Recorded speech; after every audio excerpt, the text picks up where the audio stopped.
이 대표는 불출석 사유서를 내긴 했습니다만 법원으로부터 사유가 너무 포괄적이다라는 지적을 받기도 했었습니다. 그런데 연 이틀 재판에 불출석하면서 과태료 300만 원이 부과된 거고요. 이 대표는 같은 시각 광화문 천막당사 현파식 등에 참석을 했습니다. 헌재 선고가 계속 지연되면서 전국 곳곳에서 불안과 갈등이 촉발되고 있습니다. 심각한 대립으로 국민들 사이에 전선이 그어지고 있습니다. 사실상 심리적 내전을 넘어서 물리적 내전 상황이 계속 예고되는 상황입니다. 신속한 선고만이 그간의 혼란을 종식하고 대한민국을 다시 정상화하는 첫 출발점이 될 것입니다. 이재명 대표 증인으로 안 나오는데 좀 입장 있으신가요? 제가 증인 나갈 때는 뭐 이렇게 좀 몸이 안 좋아서 들어갈 때도 이재명 변호사들이 비난하고 비판을 했었어요. 근데 본인은 지금 정작 지금 안 나오고 있고 본인이 지금 그 안 나오는 사유가 잘 모른다고 그랬는데 김bun기 차장도 모르고 주변 사람도 다 모르고 이번에는 이제 자기가 단군인의 최대 치적이라고 그랬던 이제 대장동 사업마저도 모른다고 지금 이야기하고 있는 거 아니겠습니까? 이재명 대표 보면 놀랍죠. 한 사람이 어떻게 8개 사건에 12개 혐의, 그것도 보니까 뭐 별의별 제목이 다 있더라고요. 그리고 5개 재판을 받는데 한 사람이 저렇게 많은 혐의를 가지고 이 재판을 받고 있다는 것도 정말 놀라운데, 그런 분이 또 대통령을 하겠다라고 하는 거는 사실 그건 경악을 금치 못할 일이죠.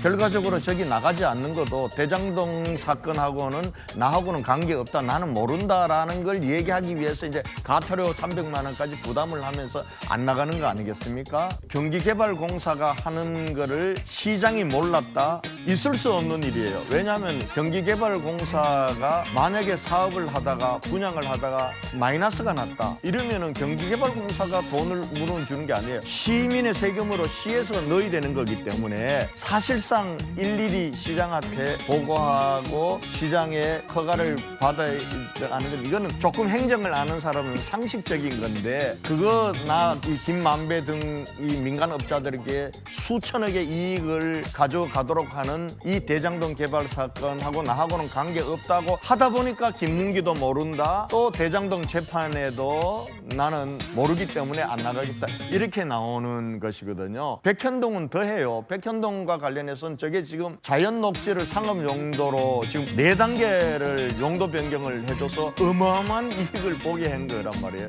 그것도 김인섭이라는 이재명 대표의 선대 본부장을 맡았던 측근은 이미 대법원 확정 판결까지 받아서 5년형을 받았어요. 이거 이재명 대표 성남시로부터 특혜를 받았다라고 한 것이거든요. 그런데 그런 부분들을 국토부에 협박 때문에 내줬다, 이게 통할까요?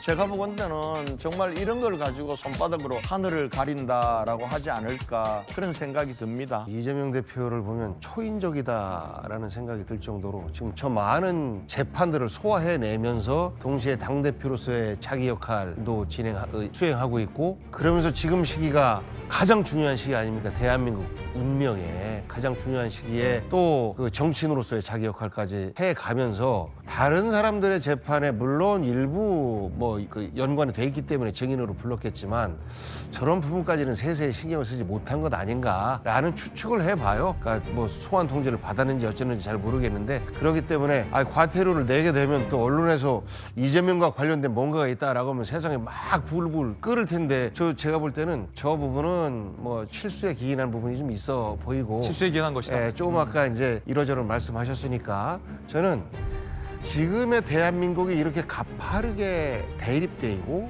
그리고 심지어 비상계엄까지 가고 했던 가장 큰 이유가 대통령 선거 끝나고 나서 승자가 패자를 포용해주지 못한 데 있다라고 생각해요. 승자가 어떻게 했습니까? 그 후보자의 선거법 이런 거요, 그동안 우리 정치 그 역사에서 보면 안 건드렸던 겁니다. 뭘 이런 걸 가지고 서로 용서해주고 화합하고 패자는 승자를 또 인정하고 했었는데, 부인도 사법 처리하죠, 애들까지도 탈탈 털죠. 이런 식으로 진행됐던 거예요. 그러다 보니까 국민들도 야, 이거는 왜 이래 대통령이, 그러면서 집권 초기부터 30%대 지지율밖에 기록 못했던 것 아니겠습니까?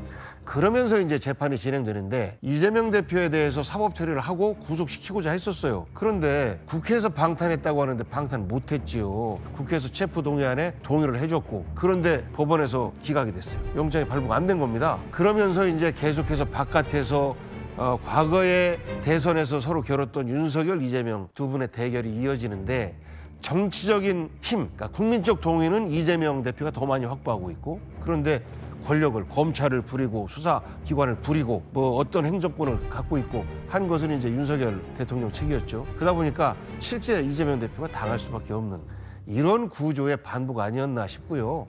뭐 조금 아까 얘기했던 그 선거법 같은 경우도 지난 20대와 21대 허위사실 유포와 관련해서 총 27건이 기소가 됐는데 그 가운데서 의원직 상실에 해당하는 그 유죄는 한 건밖에 없었다라는 거예요. 그렇기 때문에 이 허위사실 유포에 대한 여러 가지 법률적인 문제를 손봐야 되는 것 아니냐 이런 이야기도 나오는데 우리 이제 단체장 해보셨으니까 어떠한 개발과 관련된 일을 시에서 하려고 하는데 그 국토부에서 공무원이 공문을 보내고 혹은 전화를 해요. 이걸 꼭 이렇게 해야 되겠습니까? 하면 지방 공무원은요 바짝 쫄아요. 왜냐하면 아니 아산시에서 무슨 일을 하려고 하는데 국토부 공무원이 아산시를 안 좋아해? 그러면 도로 하나 내야 되는데 다음번에 예산이 안 씁니다. 사업에서 잘려요. 그러다 보니까 이거를 압박으로 여기는 건 당연한데 이거 표현을 압박이 아닌 협박으로 표현한 것 이것 자체는 표현에 있어서 약간 과할 수는 있는데 글쎄요. 그런 것이 그 후보자의 자격을 상실한 피선거권을 상실할 만큼의 중한 범죄인지 우리가 허위사실 유포는 상식적으로 그러잖아요. 상대방에 대한 흑색선전은 최저 250만 원. 근데 본인을 변호하고자 하는 허위사실에 대해서는 어느 정도 양형의 인정을 주어서 100만 원 미만으로 유죄가 있다라고 할지라도 100만 원 미만으로 선고를 하는 것이 그동안의 모습이었었는데 사실 이 부분은 좀 과하다, 지나치게 과하다라는 평가들이 국민들 내에서도 좀 많아 보여서 지금 이러한 정치적 대립의 역사가 조기 대선이 만약에 치러진다라고 존재했을 때 또 승자가 패자를 이렇게 탄압하고 해서 정치적 갈등에 골이 깊어진다라고 하면 저는 대한민국의 미래는 너무 암담해진다고 생각합니다. 그래서 이런 부분들에 있어서도 사법도 그렇고 정치도 그렇고 이제 국민 편에 서서 바라보고 결과도 그렇게 냈으면 하는 바람입니다. 제가 이건 조금 제가 반박을 좀 해드리겠습니다. 복장 의원님 뭐 굉장히 합리적이고 아신데 이재명 대표를 방어해드려야 되는 입장은 내가 이해가 가는데요. 사실은 대장동 문제나 선거법 위반 문제, 윤석열 대통령 승자가 그거 문제 제기해가 파헤친 거 아니잖아요. 대장동 문제는 민주당 경선 때 그래서 경선 때 불거져 나온 문제고 그거 민주당 정권에서 이미 수사하던 문제이지 어떻게 윤석열 정부 들어와서 패자를 압박하기 위해서 수사한 겁니까?